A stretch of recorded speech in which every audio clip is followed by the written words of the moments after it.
Le pays du président Alassane Ouattara. Je vous l'ai dit tantôt, qu'on parlera beaucoup de Côte d'Ivoire, beaucoup du Cameroun. Alassane Ouattara dirige la Côte d'Ivoire comme il se doit. À savoir que de manière bimensuelle se tient un conseil de ministres. Et là, les ministres ont le devoir d'assurer leur feuille de route et de rendre compte. Et ça se fait en présence du Premier ministre, chef du gouvernement, M. Robert Begré-Mambé, et du vice-président de la République, sous la coordination générale du président de la République, Alassane Ouattara. Et pour le dernier conseil de ministres de l'année 2024, qui s'est tenu jeudi dernier, l'équipe de CNN a campé ses caméras sous la direction d'Ousmane Coulibaly pour nous ramener des informations de ce dernier conseil de ministres avant 2025. Un conseil des ministres s'est tenu le 19 décembre 2024 au palais présidentiel de la République de Côte d'Ivoire, comme instauré par le président Alassane Ouattara. Rien de plus normal qu'avec cette méthode et cette fréquence bimensuelle des conseils de ministres, la Côte d'Ivoire se porte bien et brille de mille feux avec une attractivité économique qui donne envie à l'international, sans oublier notre activité aussi touristique. En présence de toute l'équipe Côte d'Ivoire de CNN au palais présidentiel de la République, dirigé par Ousmane Coulibaly et Eddy Lévite-Vaughan, l'équipe vous rapporte ce qu'a été ce tout dernier Conseil de ministres de l'année 2024. Rendez-vous pris pour la première semaine du mois de janvier. En Côte d'Ivoire, ça travaille. Reportage Ousmane Coulibaly.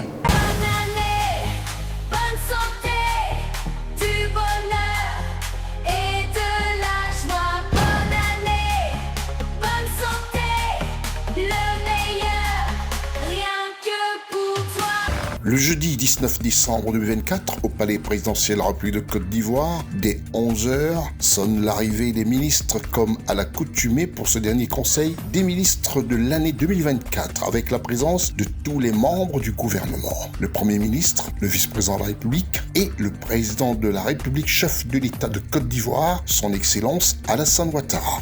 Un conseil de ministres qui aura tenu toutes ses promesses en 2h15 de travail, de revue générale de tous les aspects de la nation, et ceci dans une sérénité digne d'une équipe gouvernementale soudée autour du chef de l'État et qui travaille. C'est alors qu'après 2h15 de travail gouvernemental en huis clos, place au point de presse dirigé par le ministre de la Communication, porte-parole du gouvernement, qui place le décor devant la presse nationale et internationale invitée à cet effet. CNN, la télévision autrement, était là. 14 points dont 9 décrets de mesures générales individuelles, 5 communications et divers, au titre du ministère de la Justice. Le Conseil a adopté un décret portant prorogation du délai d'application des dispositions de la loi du 19 novembre 2018 instituant une procédure spéciale de déclaration de naissance, de rétablissement d'identité et de transcription d'actes de naissance.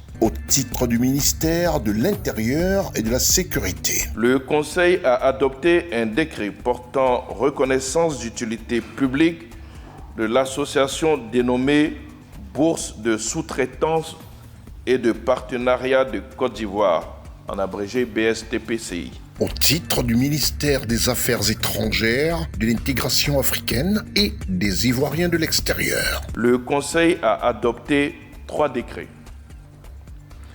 Le premier décret porte sur la ratification de l'accord de prêt d'un montant total de 16 milliards de francs CFA conclu le 4 octobre 2024 entre la Banque ouest-africaine de développement, la BOAD, et la République de Côte d'Ivoire pour le financement partiel du projet de construction d'un réseau structurant de distribution publique d'eau potable dans les communes d'Abobo et de Yopougon. Le deuxième décret adopté est relatif à la ratification de la convention de crédit d'un montant total de 80 millions d'euros, soit 52 476 560 000 francs CFA, conclu le 11 octobre 2024 entre l'Agence française de développement, l'AFD donc,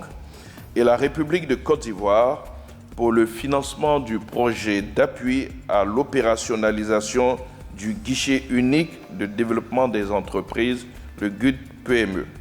Le troisième et dernier décret, donc au titre de ce ministère, porte sur la ratification de l'accord de prêt d'un montant de 285 900 000 euros, soit 187 538 106 300 francs, répartis en un crédit de tranche A d'un montant de 225 100 000 euros et un crédit de tranche B d'un montant de 60 800 000 euros, conclu le 6 décembre 2024 entre l'Association internationale de développement AID et la République de Côte d'Ivoire relatif au troisième financement de politique de développement portant sur l'investissement pour la croissance. Au titre du ministère de la Construction, du Logement et de l'Urbanisme, le Conseil a adopté 2 décrets.